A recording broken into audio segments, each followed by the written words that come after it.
Hey, y'all. Welcome back to the Champagne Wives podcast. I'm your host, Kelly. And I'm your co-host, Nicole. Hey, gals. Hi, boo. How are you? I'm good. How are you? Good. We took a week off. Mm-hmm. Oh, yes. We had to take a week off. We had Raquel Hopkins here last time in studio, and we talked about mental health. Are we overhealing? All that stuff. And then you decided to Then I hit the streets to New Orleans. So I hit I-10 by 10 on Friday, and I went to Mardi Gras. Oh, how was it? It's the best. Like, I don't know how many of our listeners have been to like Mardi Gras in New Orleans, but it's like my favorite holiday. So growing up in New Orleans or the New Orleans area, it was always so much fun around Mardi Gras season. Right. And I just remember going to like the parades with my aunts and my cousins and my parents and just having like a really good time. And so when I moved to Houston and I had my own children, I thought I would do them a disservice to not like introduce Mardi Gras to them and have it be a part of their life and their culture as well, being that like I'm from there. And so we went and they had the best time. The adults had the best time and it was lit. So if you're not from New Orleans, present company included, I mean, make me smart. Is it you just go for one day and there's a parade, like, or is it a series of events throughout the weekend leading up to Fat Tuesday? So there was like a series of parades leading up to Fat Tuesday. And I think it starts like a few weeks, maybe a month or so before actual Fat Tuesday. And they're just like parades that are just kind of rolling through the city. The most popular parades, those start the weekend before Tuesday. So Friday, Saturday, Sunday, Monday are all like your big name parades. And then on Tuesday, obviously, it's Mardi Gras Day. Got you. The parade's on that day as well. So, yeah. And is it still as crazy as like... Because I feel like it was really crazy, like girls lifting up their shirts. Oh, I was like standing next to a girl who was lifting up her shirt. And I was literally on Saturday at the Endymion Parade. And like and I was with my daughter who is 9. And she was literally lifting up her shirts and the crew was like, oh, look. So yeah, it's crazy. Okay. It's just, think of just the best party that you've been to, but on the street.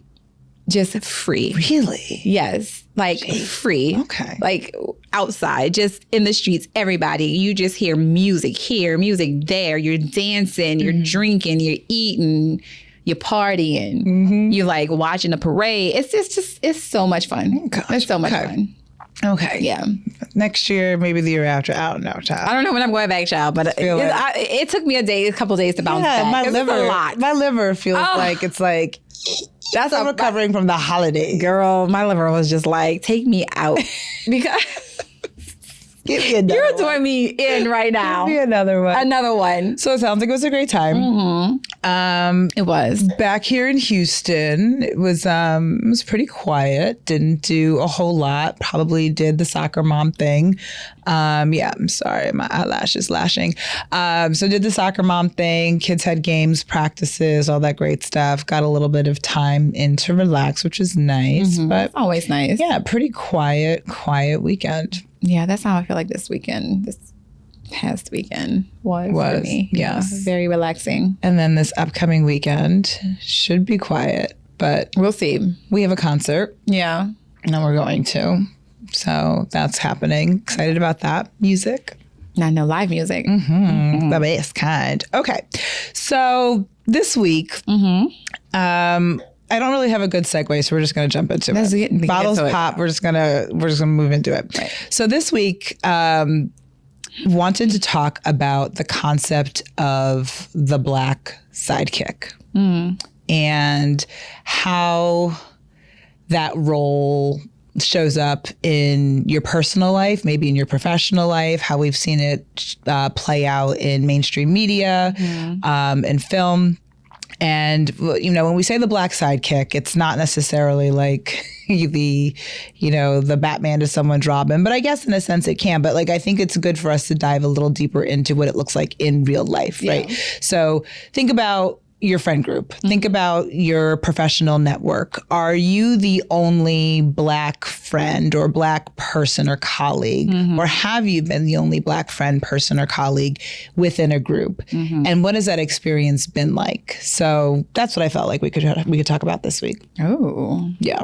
And yeah, there's a lot out there. I think there's one person who we'll talk about in a little bit who is probably really kind of blown the gasket off on the concept within mainstream media. And I think it'd be good to get your opinions on it. But yeah, Black Sidekick. Yeah, I mean, I've never been a Black sidekick. At work, yes. But Right. I don't call it that because sidekick to me means like friend, but at work is something different. But yes, I have been the only Black person in like a room, and it's just it's heavy, being the only Black person in a room, sometimes the only Black female. Yeah. Because I feel like Well, Black and then female. Black and female, yes. So I just feel like there's a weight on your shoulders. Like I feel like, and this may or may not necessarily have to be the case, but I feel like it's like they want you to perform, right? I feel like it's sort of performative. Like, Ooh. and we talked about it on another episode. Like, do you really truly bring your whole self to work? Like, do these people the code switching? Yeah. Like, do these people really want to see the real me, or can I truly just be myself? Yeah. And and I've just been in situations like after the meeting was over, my colleagues or my boss, my mentor walk up to me and say, you did well, like you showed up well. And I don't know, like how to perceive that. Well, but what does that mean? I don't know. See, I try not to be overly sensitive, but when you really sit back and think about it, are they telling other people that? Are they telling my other counterparts who are not Black or a woman the same thing? Is that really something to be pointed out? Yeah. Well, and what's the bar when they say that you did well? What's Is that the bar? like, do I have a different bar than Becky? Or, yes. or Rachel? Yes, probably.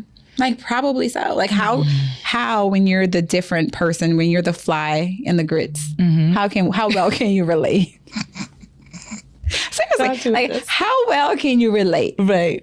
How can you make us feel comfortable? Right. Being around you. And I've been to therapy about this, and my therapist was just like, you have to work on just like let your skill and your experience and like work ethic speak for itself. But in corporate America, and I work in human resources, it's more than that. Yeah. It's how do they like you? You have to make them comfortable. Yeah. That is what my experience is that like you have to make them comfortable and in a way make them feel safe, right? More so than anything else in order to be able to successfully navigate that. Yeah, exactly. It can't be too threatening. Right. Go against the grain too much. You can be honest and, have an opinion and, bring ideas from your perspective, but you have to be able to, I think, cultivate the relationships first. So they have to see you as a friend And non-threatening. before you can get to that space where you can speak up and be that voice for, people who are not, who don't mostly represented. Have representation. Exactly. Yeah. Yeah. So I have absolutely been the Black sidekick. Explain that. Well, like what is a Black sidekick in like friendship? So within my experience, because my experience will differ from a lot of other people's, but like as you know, grew up in Connecticut, raised outside of New York City, but my formative years were for the most part in a part of the state that had a lot of money. We didn't have money, but I was raised in an area that had money, right? And I will say, like, I went to a small private school, New England, your very traditional New England private school that was a boarding school at one point. And so kids would go, we'd spend close to 12 hours a day there between academics, athletics, and we had a whole program where we like actually cleaned the school. So that kind of was a little weird as a Black person cleaning the school. It wasn't just you, but it was right? all the students were cleaning. okay. Yeah, all the students were cleaning the school. But Are still, you gonna get your reparations? But I feel like I'm not cleaning this damn shit. I mean, I wanted to, but they had a whole disciplinary system, which is a whole other story. So you had to clean the school. I had to clean the school, but we all did, regardless if you were this or this, right? So and she showed because we have listeners. For the listeners, yes, the back of my palm or the front of my palm. Okay. There you so, yeah, I grew up middle school, high school with a lot of white people. And I would say when I got into the school was just starting to do community outreach and really trying to get more students of color enrolled in the programs and in the school itself. So I felt like I had the only real friends that I had while they were going and getting students who were academically qualified to come to the school who had melanin. All I had. They were busing y'all in? Well, they didn't have buses. I mean, we all drove it, but it would be like more or less. Busing in. I mean, essentially, yes. It's like busing in. I never thought about it like that, but yeah, busing. Busing y'all in. Okay. So yeah, I had all white friends. All my very close friends were incredibly white, and they're still white in middle school, and then high school came. Yeah, and that's when the efforts that they were doing in middle school to try and diversify the school actually. We saw the fruits of their labor. So high school came, saw a lot more Black people coming in, a lot more Hispanic kids coming in. And my very close friend was Puerto Rican, or is Puerto Rican. And we became incredibly, incredibly close. And I still had my white friends that I was close with, that I interacted with regularly, but my ride or die was that Puerto Rican girl. And so that was incredibly important to me, but we knew for survivability that it just couldn't be us, right? We had to make sure that we made friends with other friend groups to go along, thrive and survive, shall we say? And I felt very fortunate in my high school years to form a very, very, very close friend with a white girl who to this day is my best friend. Your best friend, yeah. And that was a very genuine and authentic friendship. Yeah. Where she did not see color. Girl. I did not get the experience from her that she saw color. But I can't say that was the case for anybody else in my class. Okay. Now, you have to be very naive to not see color. And I think that because your shirt, I'm looking at your shirt, I see color, Jeff. It's colorful. Thank you. Your shirt is very colorful. I think. You have to be able to see color, and I think that that's a privilege, right? It is. Of white people to be like, oh, I don't see color. Oh, yeah. So I think it does a disservice for a friend, your friend, to not say. Now, not to say that she's not a great friend, because I know she is. Oh, yeah. No, but she has to be able to, and maybe even at the time you probably were not on because this was what, the 80s, 90s. Oh. Come again? The 90s, sorry.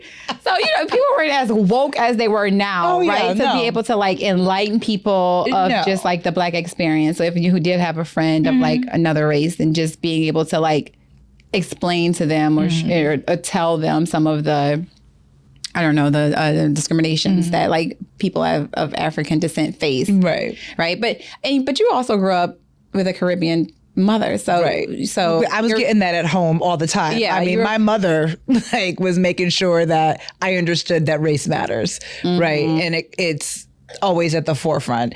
And let me, I guess, better qualify what the whole. I don't think that friend saw color. I don't think that friend cared about color. She didn't care about color. And I don't think that impacted her ability to, or her desire to want to spend time with me, for, us to go to each other's houses, go do things. So you say she didn't want to be your friend because you were Black. So that's the Black sidekick, right? Being someone's friend because they're Black? Well, not necessarily being their friend because they're Black, but when you end up just being the only Black friend in a group, right? Whether it's conscientious or unconscious, that's really, it's more situational. But I do believe that there are friend groups. I think if you fast forward, even going back in the 90s, maybe in the early 2000s, before we had so many different things going on where we were talking about being woke and inclusive and all that stuff.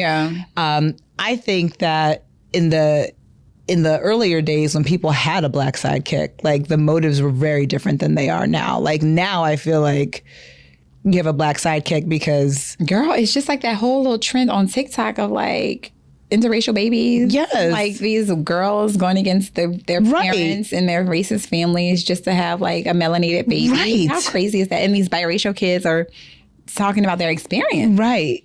Of having like a white mom, a Black dad, being raised primarily by your white mom and her family, and just how difficult that was to navigate. It's crazy. This is a whole nother episode. That is a whole nother episode. This is a whole nother, because I have real thoughts on that. Okay. I have real thoughts on that. And like, my experience, like my children's father is a white man, right? My kids are biracial. So, and I think this dovetails very, very lovely to the conversation that we're having now. But they say it's two totally different experiences, because most of your upbringing is steered by your mother, right? So the mom really bears the responsibility of raising these children and still instilling in them values and who they are, giving them a strong sense of like who they are. And it can go either way based on whether your mom's Black, if you're a biracial child, or whether your mom's white. Exactly. So different. And do me a favor. Oh, help me this out. Little ponytail thing here. Okay. Oh, thank you. This ponytail just be live in the moment. It does. It does its own thing. But what I can appreciate is in cases like that, right, where like you are raised by your white mom, there are a lot of white women now who are trying to make sure that they create an inclusive experience for their children, even if the father's choosing to not be involved, right? They want to the point like where they want to learn how to make sure that they're moisturizing their hair properly, right? And like getting the lessons. Like there's a whole market, right, for white moms who have interracial babies who are, trying to make sure that they care for their children the right way. Like that's a $1 million to $1 billion market right now. So, I mean, I have a whole lot of respect for women who marry and or procreate outside of their culture, but have a desire to want to make sure that they... And even with adoption, if you... for sure. A white family adopts a black baby, then like learning how to do the baby's hair and finding, a community for the baby to be with. Recognizing that all lotions aren't equal. Yeah. Right? Like, and sleeping with a bonnet, child. It's a thing. It's a must. It's a must. It's like on Todd Chrisley when he used to have his little granddaughter on the show with her bonnet on. I said, yes, thank you. So today, going back to the Black sidekick conversation, I feel like today, in a world where Black culture, brown culture is so... is like pretty much it's an engine, like it's a locomotive, right, that influences so many cultures around the world. I feel like today to be a Black sidekick, it's like, how could you allow yourself to be a sidekick in today's day and age? How are you not the main character? Yeah. How are you not the main character versus sidekick? We say that from our perspective, but I mean, this still happens every day because there's still people in those same environments that you were in those communities, in those communities. And so I think we have come a long way. My story is completely different than that. Like, I grew up in a predominantly white neighborhood. I went to a public school, but it was a good public school, but it was just like a mixture, right? White and Black. And I just had some really shitty experiences with like some of my neighbors and their kids. And so that was very off-putting to me at a very, very young age. And so for the most part of, my adolescence, I steered away from having a diverse group of friends. And I just really stuck within my own culture. And I think that also helped me make the decision to go to an HBCU as well. Because I was just like, man, like I just want to be around my people. Yeah. Like I went to my first Bayou Classic, and I told the story before in an earlier episode. And I just saw all of these like educated, successful, like great looking people who were just having a great time, and they had their own customs and their traditions. And I was just like, I want to be a part of this. Yeah. And to be honest, I didn't even know if I wanted to go to college in high school because I was very rebellious. Which strikes me as like crazy. I didn't have a choice. Now that I know you, I'm but like, how would that not be? But I didn't have a choice. I was like, you better pick a college and go. But I didn't necessarily want to go. I was extremely introverted and really, really shy as a child and as a teenager. But, my mom being like the great person that she is and the great mom that she is, took me to my first Bayou Classic just to kind of obviously give me that experience and see if it would pique my interest. And oh boy, did it. I was just like, absolutely, this is where I want to be. I want to be around my people. And that really shaped the trajectory of my life. And I really didn't start to be more inclusive with my circle until I got into like corporate America, where I didn't really even have a choice at that point. But then I also got to see it from a different perspective. Now I also got to see some of the same, right? From my childhood. Yeah. Some of the same racist behaviors and just off-putting comments and all that, just foolishness, the games. But I also got to see a different side as well. And I didn't get that experience until I was in corporate America, a grown-ass woman. Go figure. Wow. Yeah. Well, college for me. Well, let me run that back because I don't want this to be misconstrued. Okay, child. I'm allowing them in my circle, like making true friends. We're talking about being sidekick, being a friend, X, Y, and Z. I am saying I did not have any friends outside of my own culture until I was an adult. Now I was around different people all the time. My family had friends from different cultures. Just for me, I did not. And that was a very conscientious decision on your part, it sounds like. A very conscientious. It was a very conscientious decision. Because of the experiences experiences that I had. Yeah. Yeah. Yeah. Yeah, I had no choice. I mean, it was either just have my sister as a friend until I was 18, or until like the school started to diversify, or have no friends. Have no friends, and I didn't want that. Like the introverted extrovert in me just wouldn't.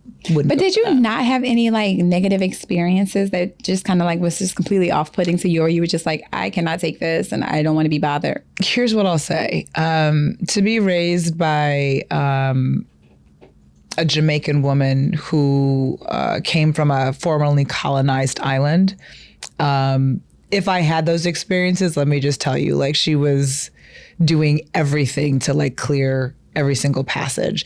I mean, to the point where like if someone would say, because I used to have a Jerry curl with an H, right? And my mom would like say crazy things, like crazy things would come out of her mouth. Like if they talk about your grease and they call you a grease monkey, you tell them that you'll climb the tree and shit on their heads. I mean, she would say the craziest shit. So your mom was just like, my mom was give like, you kickbacks. My mom tell them this. Unloaded the clip every single time. Like someone would even just like say something that had nothing to do with race. Like my mom would automatically assume it was a racial comment, and she would like have the clip unloaded and say like, make sure you go and tell them this. And like I would have to report back and make sure. But did you go and tell them? Yeah, they would be like, my delivery would be terrible. Of like my mom said, I would stutter. I would be like nervous, biting my nails. Oh my God. It was terrible. The visual that I just got. Oh my God, Nicole. Oh my gosh. So it's situations like that. That was a completely. I see. That's how I am. I guess I'm just stubborn because I just completely off. I'm like, you know what? I don't have time for this shit. where is my compact? Oh, and I don't have a. I don't have a hanky. No hanky. Nicole laughs until she cries. I do. These tear ducts, they open. But yeah, like but I guess you didn't have a choice too, because of your environment. Oh yeah. You know, I have family, I have friends that I have been friends with for a very long time, so it was easy for me to go into my little cocoon and not have to deal with like outsiders. Yeah, no, right? I had my cocoon. Yeah. Was my mom and my sister. Like, Okay. that was the cocoon. Okay. And then we would have to go outside of the cocoon to go grocery shopping, to do whatever, to like go to school to get an education. I'm talking about just friendships. And even friend wise, like my mom found the Jamaican community in this area that we grew up in, but like we were in different cities. So like I was in a different school system than they were. So like I didn't have. You didn't go to school with them. Okay. Yeah. No, I didn't. I did. I didn't. But then when I got to college, it was a completely different experience because I was like, wow, like I'm finding people that grew up in very similar situations to me. I'm still laughing at your story. Yeah, my mom is crazy.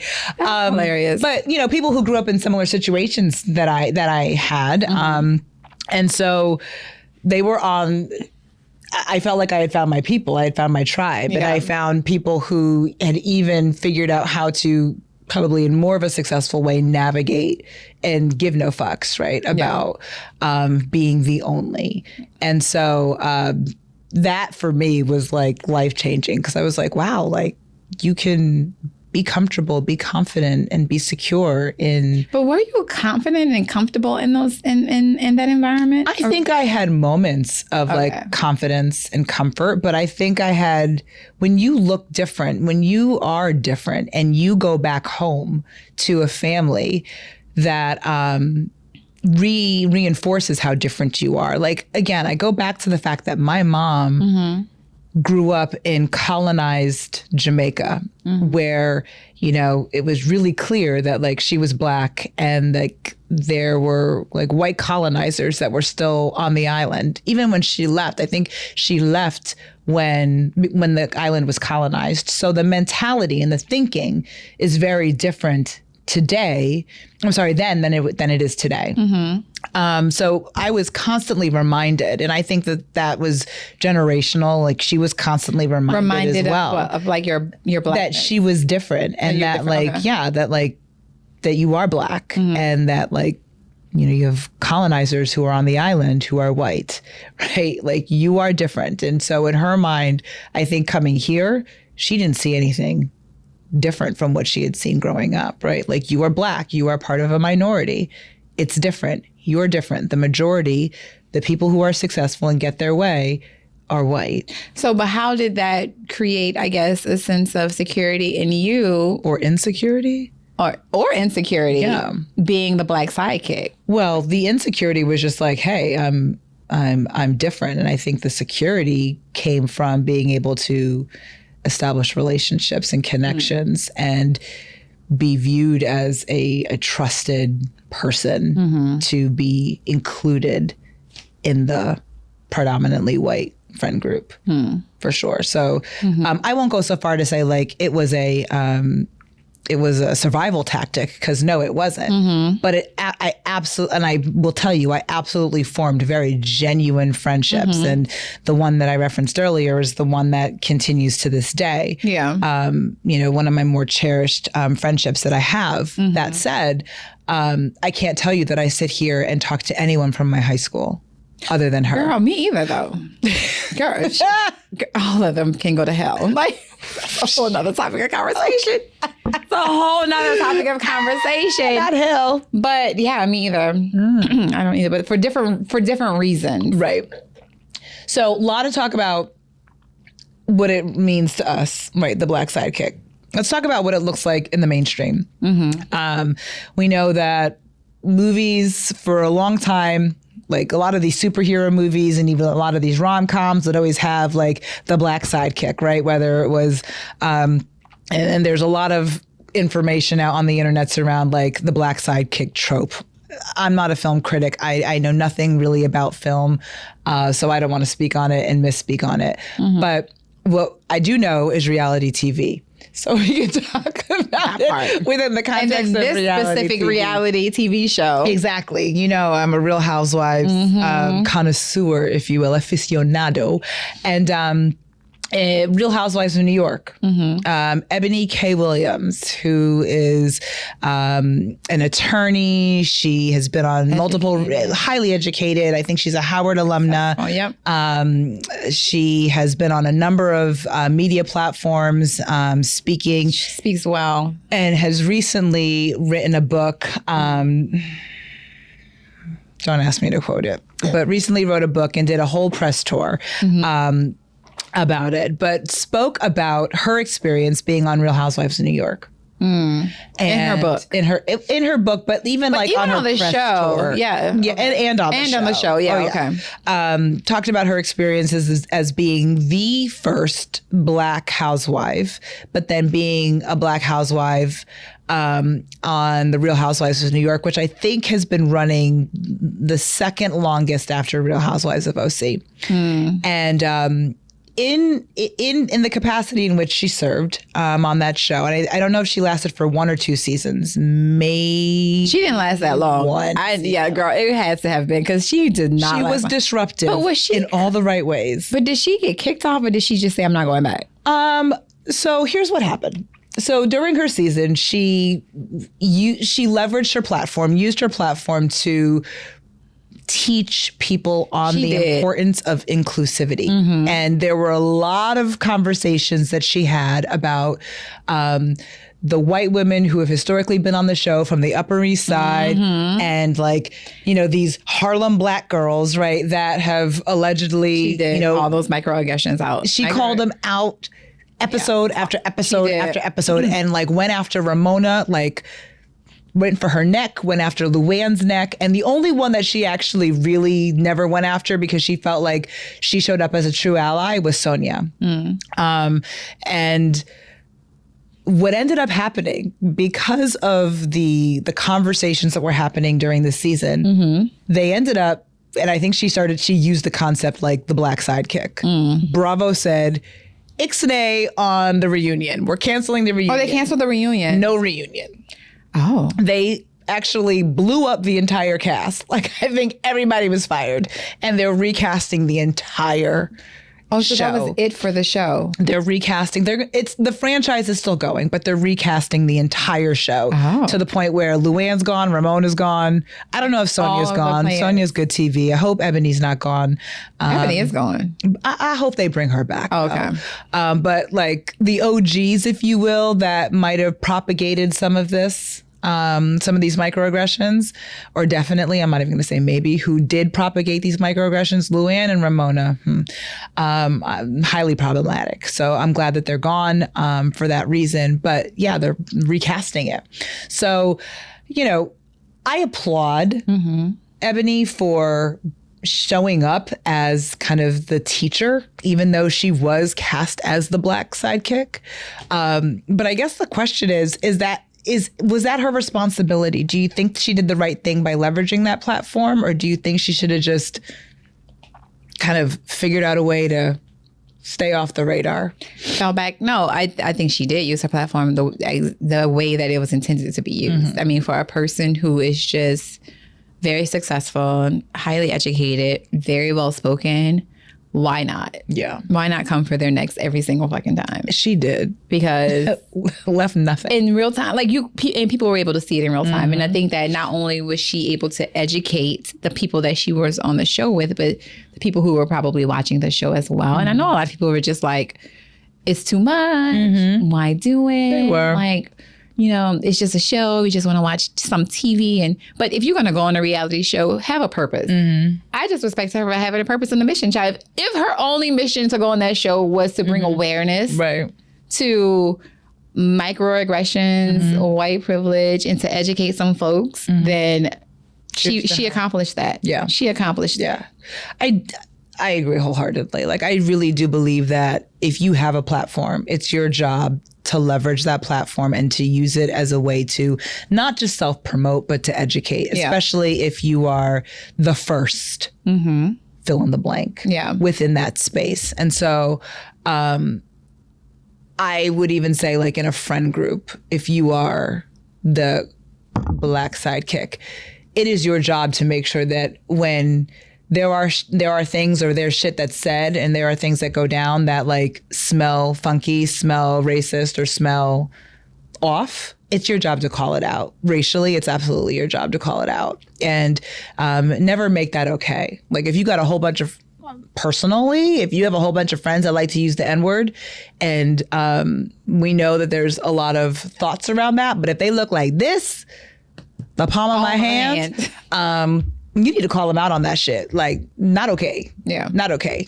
That's not okay. And I think that was the reality TV version of what Ebony did, right? Yeah, but it happens every day. You know, again, so a little girl in middle school, a little girl in high school, college, right? I mean, it happens. A woman in suburbia, like a woman in corporate America. It happens. It happens every day. But I just don't think that I take it, yes, the responsibility, but it's our job, yes. But I also don't think the burden is on us. And I think that not all of it. If our friends, I'm listening, want to know really truly what the experience is like, I think that some of that responsibility should shift to them as well. To do homework. To do their own homework. Exactly. Yeah. So the burden is not only ours to carry, sis. Oh, agree. With our friends. Wholeheartedly agree. With our foes, I'm coming for your neck. Every single time. But the friends, nah. Fair. And that goes back to the whole, like, remember during George Floyd, how we were just exhausted. Girl. We were exhausted. Like, teach me, what does it mean to be an ally? You asking the wrong one, child. Exactly. I've answered this question one too many times. I cannot.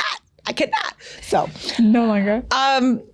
So that was really the conversation that I thought we could have. I appreciate your contribution to it. Thank you. I think it was a great conversation. Yeah. That's happening in America every day. I'm just so glad that we're at a place right now where, like, these conversations can be the norm, you know, and not only, you know, behind closed doors, like with just our friend groups, our families, but also like in public spaces and at work. And I think there's still a lot of work that needs to be done. Yeah. But I am happy that there's space now for the conversations to be had. Same. And they need to continue. I agree. Yeah. So why don't you put a little bit more in your glass and let's transition to what's poppin'. What's poppin'? All right. So I'll go first. Is that what you were pulling up your what's poppin'? It was, yeah. I was, because I needed to get on the socials for this. Okay. I know, me too, but I think I have mine, but go ahead. Okay. So, is it going to let me show it? Dang it. I can't stand the internets. So I thought that there was hopefully it's going to pull up really funny, a really funny post that I saw on the site. And it was an opportunity for men to weigh in. And I think the comments were hilarious. So she was attractive, seemed cool, and the sex was great. What turned you off? Oh, men only. And so the men took no time to blast off. And some of these took me out. One of the comments was, she was at the beginning of her lock journey. At the beginning of her lock journey? That turned you off? You could see her braids or the screen door material under the lace front. She didn't believe in Jesus Christ. Okay. She kept using ghetto vernacular in all her conversations, like period, or it's giving. Is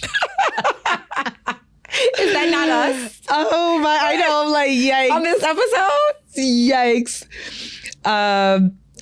Another one said she didn't drink any water at all.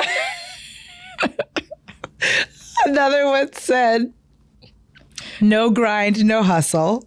Oh, okay. I can see that one. No motivation. Okay. Another one said, no passport. All we can do is travel to the same living room and Turks and Kitchen.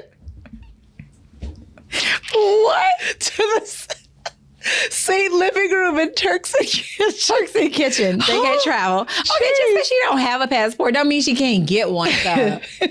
Another one said she was in a high-speed chase with the repo man. Oh, my. Okay. She didn't kiss right. Why is my chin wet? Maybe she got a long tongue. And there were a lot of there were a lot of women who were just like, you know, here to learn, right? Mm-hmm. But another one, I'll do like 2 or 3 more. She always dressed nice, but when I met her kids, they were dirty and they were bad as hell. Oh, hell no. See, that's one thing I do not like. Like, if you dress, you better believe your kids need to be dressed too. Like, I don't play behind mine. Mm-hmm. But I have, they have. Mm-hmm. There are comments in here about, you know, she wasn't feminine enough. She owned 1 pillow. 1 pillow. She would allow men around her kids too quickly. Oh, no. Her pussycat smelled like sushi. Using emojis. All these my bitches, God. first of all, were so happy to get this comment section and speak their truth, child. I'm sure they were very happy. I will close it on this one. Okay, I'll close it on these last 2. She had cheap toilet tissue and no wipes. And then this one. You said cheap toilet tissue. Girl, she had that Scott toilet paper. How does he know that? Scott not cheap, first of all. First of all, you know the difference. I know the difference. Scott is not cheap. Okay. Well, then Quilted Northern, it does feel better, but Scott is not cheap. You know, I subscribe to that cotton now. I know. You put me on game. Purple, Thank you. That purple with the ripples. And then this was the last one.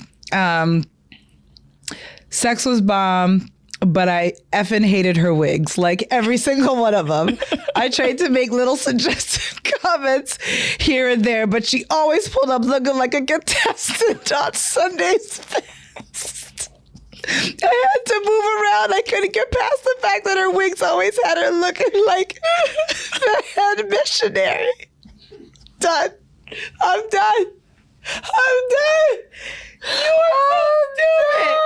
And you read all these comments from first of all. Girl, there were over 5,000 comments. I know, girl. I know these men have been waiting for their time to shine. Stevie J just waiting. They've been waiting for their time to shine. Oh, my word. Been waiting. So that's my what's poppin'. That is hilarious. Oh, my word. Okay, that's it. That's funny. That was poppin'. That was fun. That was funny. What did you have? So my what's poppin' is there was this, I don't know if it's a show or if it's a podcast of these 3 ladies, and I think they're maybe African, but they have like British accents. I don't know.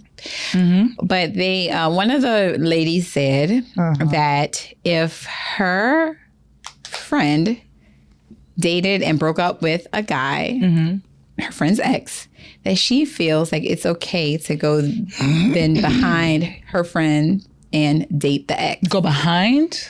After she's broken up with the guy. Okay. So let's say you have a boyfriend, you break up with your boyfriend, and then I go start dating your boyfriend. Right.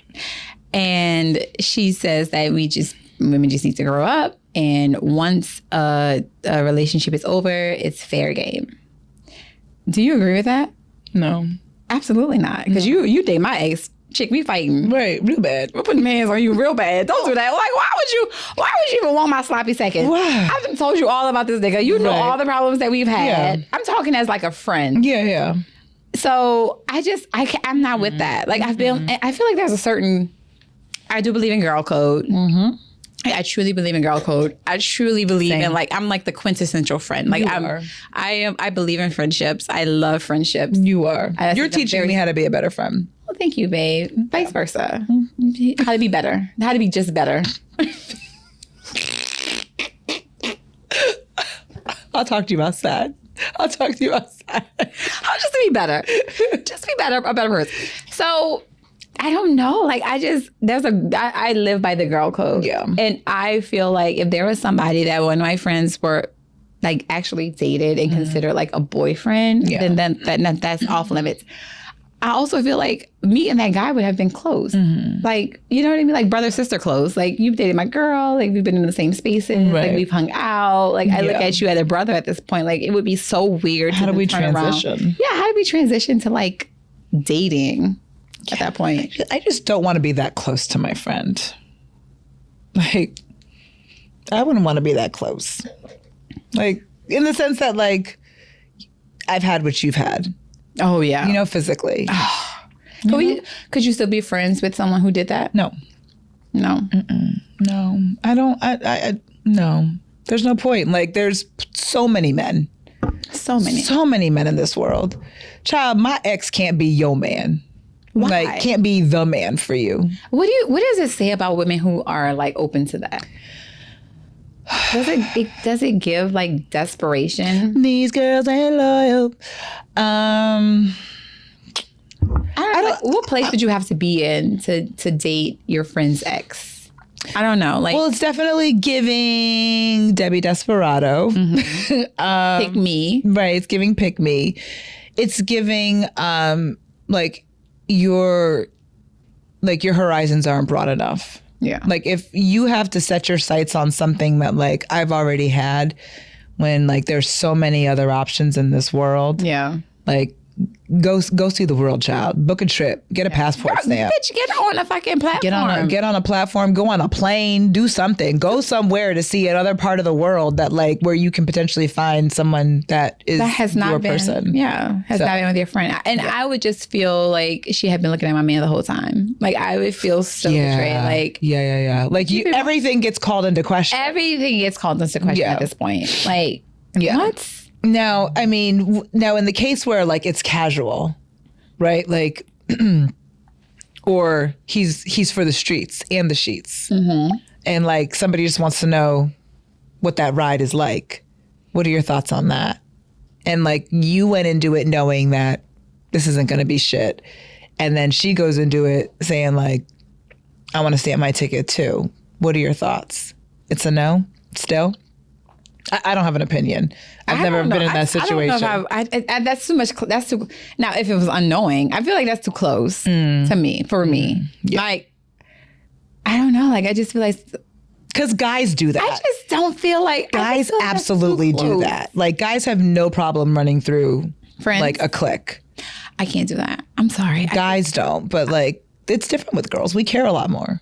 We care a lot more. Yeah. And I feel like for my friend group, like, we don't just have like sexual relations with randomly. Like randomly. Exactly. People who may not necessarily be in a relation and we're married. So I'm talking like past, previous. Let me put that disclaimer out there.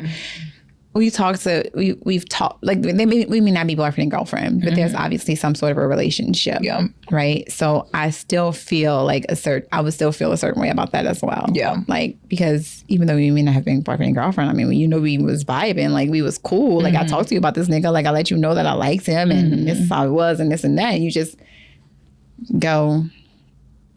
Give him the drugs. Like, drop your jaws. I don't know. Yeah. How I feel about that. It's, yeah, I mean, I would have a problem. Yeah. I'd have a problem, especially if I was in a relationship. I have a big problem, but, you know, girls do it. All the time. Girls do it. Like, I'm realizing that, like, especially now that you see, like, what happened to that beautiful young lady in North Carolina who lived in Charlotte, North Carolina, went to Mexico with a group that she thought were friends, and then turns out it was a whole fucking setup. And that is more common than, like, I even knew it was. That, like, these bitches are setting other women up to be set up because like they're successful, they've done something and they covet what it is they have and they set them up and, you know, they're jealous. Worst case scenario, they lose their life. Best case scenario, they just get robbed. Yeah. Right. So it's a real thing. And I'm had no clue that this was running rampant in the streets. And so people will do that with your life. Like, absolutely, it's probably happening more often than not with men. And, you know, between girls. I don't like that. I don't like that for us women. No. And I feel like, be careful of bitches like that. Like, if a girl would sleep with your ex, your friend would sleep with your ex, she probably do more things. Like you just cannot trust her. Yeah. Yeah. Agreed. Okay. I'm glad we're in agreement on that. Yeah. Because No. I'm like, are we gonna have a debate? Because I didn't tell you when I was coming here with this. You did not. I did though. I sent it to you, but you didn't say anything. I think I just like thumbs up. thumbs upped it, I didn't know if you wanted me to talk about it or you wanted. No, it was mine. Oh, okay. Okay, so yeah. Yeah, no, it's a no for me. It's a no for me too, child. And maybe because we're of like a different generation or a different age, sure. or just like I don't know, like, For sure. But we've also like seen more of the world, so it's like we understand that like there are more options out there than like what's in front of me. A plethora of men. You don't have to have your friend's sloppy seconds, child. I'm good, thanks. Yeah, I like first course. First dibs. All right, so that's the episode. Thanks for watching. Thanks for listening. If you want to follow us, you can follow us on Instagram at Champagne Wives. What are we? Champagne Wives Podcast on Instagram. On IG, yeah. TikTok, Champagne Wives _podcast. YouTube, Champagne Wives Podcast. Before we end, though, I have to go back to my What's Poppin' from last week, this Beyonce, because I had someone come for my neck. Oh, they did on TikTok. Yeah, because I said, when you said TikTok, that reminded me, because I said I'm not a part of the Beehive. So theoretically, I am a part of the Beehive. Like, I love Beyonce. I'm a fan. I love her music. I vibe with her. Yeah. I was not saying that in any way to give her shade. I was just saying in terms of like my